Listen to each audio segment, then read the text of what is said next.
आज मी महाराष्ट्र राज्याचे पोलीस संचालक श्री सदानंद दाते साहेबांची भेट घेतली. सोबतच SIT प्रमुख तेजस्विनी सातपुते यांची सुद्धा भेट घेतली.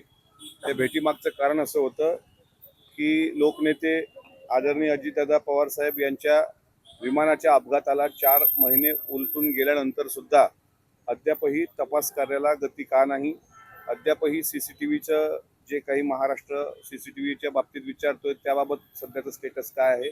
सोबतच बारामती विधानसभा पोटनिवडणुकीच्या अनुषंगानं ज्यावेळेस बारामती परिसरामध्ये मी होतो त्यावेळेस अघोरी पूजेचे काही प्रकार आढळले. मी स्वतः अंधश्रद्धा निर्मूलन समितीचा एक कार्यकर्ता असल्यामुळे अशा खोतांडावर माझा विश्वास नसल्याचं मी अगोदरच दोन्ही अधिकाऱ्यांना सांगितलं. कारण ते पत्र वाचून त्यांना असं वाटलं की या अघोरी पूजेच्या संदर्भात म्हणजे नेमकं म्हणणं काय असं अशा संदर्भात मी त्यांना सांगितलं की हे अंधश्रद्धा निर्मूलन समितीचा मी सदस्य आहे. आम्ही शिवशाहू फुले आंबेडकर विचार मांडणारी लोक आहोत.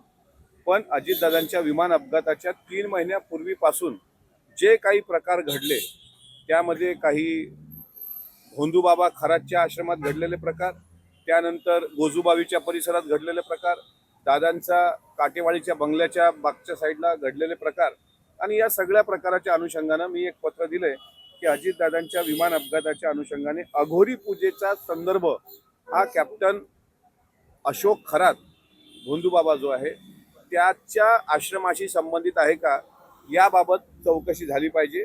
त्यांनी तात्काळ तसे निर्देश पण दिले. SIT प्रमुखांना निर्देश दिले.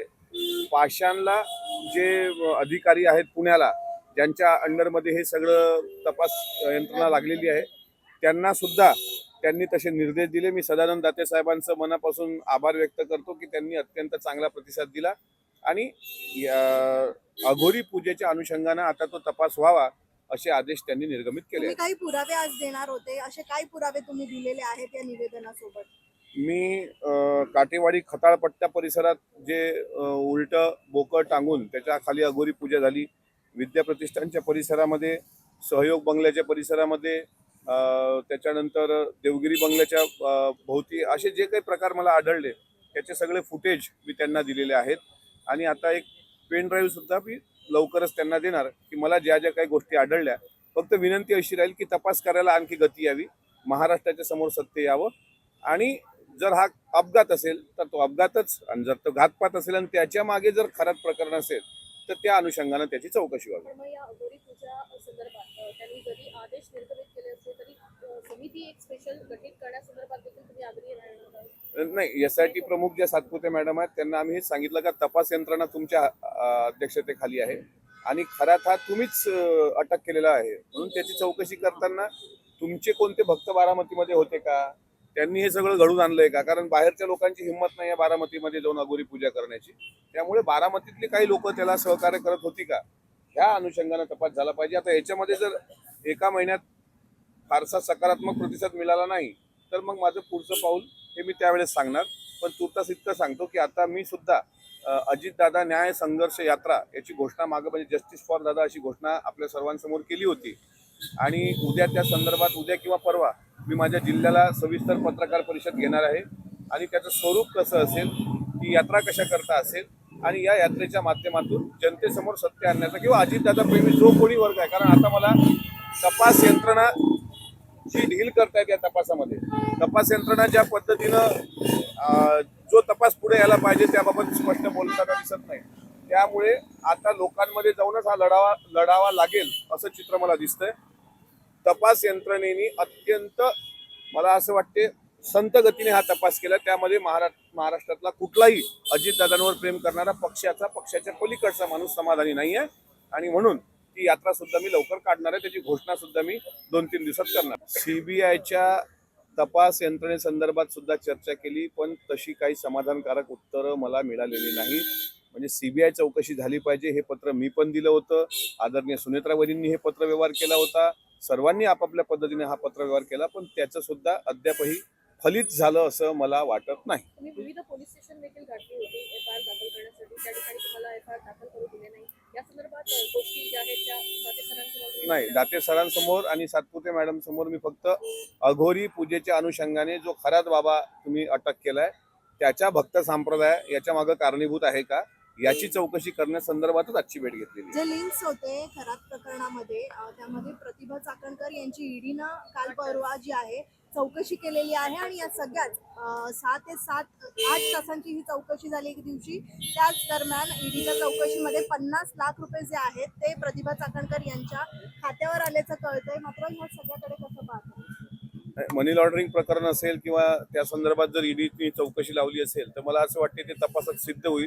कोणाच्या अकाउंटवर ट्रान्झॅक्शन झालं, कोणाच्या अकाउंटवरून ट्रान्झॅक्शन झालं, 29 जानेवारीचं ट्रान्झॅक्शन चेक करा. मी तर परत त्यांना भेटून सांगणार आहे की साधारणपणे 27 जानेवारी, 28 जानेवारी, 29 जानेवारी आणि 30 जानेवारी या 4 दिवसामधले कॉल डिटेल्स, या 4 दिवसामधले ट्रान्झॅक्शन, ह्या सगळ्या गोष्टी तपासात पुढे आल्या तर मला असं वाटते विमान अपघातापर्यंत हे जातं. आता त्यांची जी काही चौकशी झालेली आहे तो चौकशीचा भाग आहे, त्याबाबत ते त्या पद्धतीने उत्तर देतील.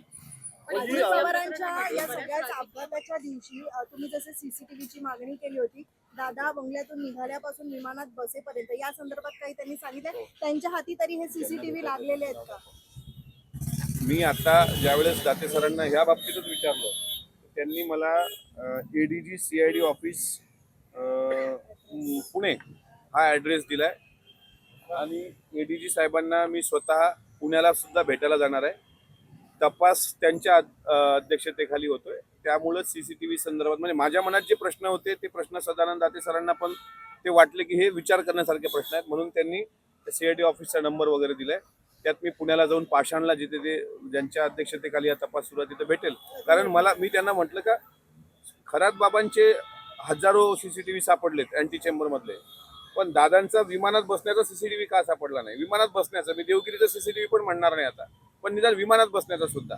कारण कलिना गेट नंबर 8 ते विमानतळावर जाईपर्यंत नेमके दादांसोबत माणसं होती किती हे एकदा महाराष्ट्राला कळलं तर यातलं चित्र बऱ्यापैकी स्पष्ट होईल. म्हणून त्यांनी मला सांगितलं की याबाबत तुम्हाला पुण्याचे अधिकारी व्यवस्थित सांगतील. कधी जाणार आहात तुम्ही? मी आता ठरवतोय, पण मी पुण्याला त्यांची भेट घ्यायला लवकरच जाणार. जी लाडकी बहिणीचे 2 महिन्याचे हप्ते आलेले नाहीयेत आणि 65 लाख महिलांच्या अकाउंटमध्ये चुकीच्या पद्धतीने पैसे गेले म्हणून परत घेणार आहेत. अडचणीचं ठरेल का 65 लाख महिलांकडनं पैसे परत सरकार घेते? असं आहे, मी काही त्या खात्याचा मंत्री नाही, माझ्याकडं ते काही खातं नाही, त्याबद्दल मला म्हणजे मी बोलणार पण नाही. शेवटी तो त्या खात्याचा संबंधित मंत्र्यांचा विषय आहे. त्याबाबत मला असं वाटते संबंधित मंत्री महोदयाच अधिक उत्तर देतील. पक्षाची बाजू अधिकृतपणे मांडता पक्ष सत्ताधारी पक्ष आहे. अजितदादांनी सुद्धा गुलाबी रंग घेऊन महिला बालकल्याण विभागासोबत ठामपणे या योजनेसोबत उभे होते. महिला बालकल्याण मंत्री, अडचणीचं ठरेल का पक्षाला? महिला बालकल्याण मंत्री त्यावर उत्तर देतील. मी पक्षाचा प्रवक्ता होतो, आता मी पक्षाचा प्रवक्ता नाही आहे. मी अजितदादा पवार यांचा एक कार्यकर्ता म्हणून आज सदानंद दाते सरांची भेट घेतली आणि सातपुते मॅडमची भेट घेतलेली आहे. या अनुषंगाने तुम्हाला जर प्रश्न असेल तर तो संबंधित मंत्री महोदयांना विचारावा. राज्य सरकारने एक notification काढलं आहे की जे गॅजेटेड आणि नॉन गॅजेटेड ऑफिसर्स आहेत त्यांना हिंदी बोलता आलं पाहिजे काय आलं आणि हिंदी बोलता आलं पाहिजे हो. आणि त्यासाठी 28 तारखेला परीक्षा देखील त्यांना द्यायला लावली आहे. कुठे ना कुठेतरी हिंदी सक्ती आता पुन्हा एकदा महाराष्ट्रावर लागू नाही, लागली. मला असं वाटतं देशात राहणाऱ्या प्रत्येकाला सर्व भाषा आल्या पाहिजे. स्वतः छत्रपती संभाजी महाराजांना अनेक भाषा येत होत्या, शिवाजी महाराजांना येत होत्या. मराठी ही आपली मायबोली आहे, तिच्यावर आपलं प्रेम असावंच, पण हिंदी सुद्धा राष्ट्रभाषा आहे. त्यामुळं सर्व जातीचा, सर्व धर्माचा, सर्व भाषेचा आणि राष्ट्रभाषा हिंदी असल्यामुळं आपण तिचा सन्मान केला पाहिजे.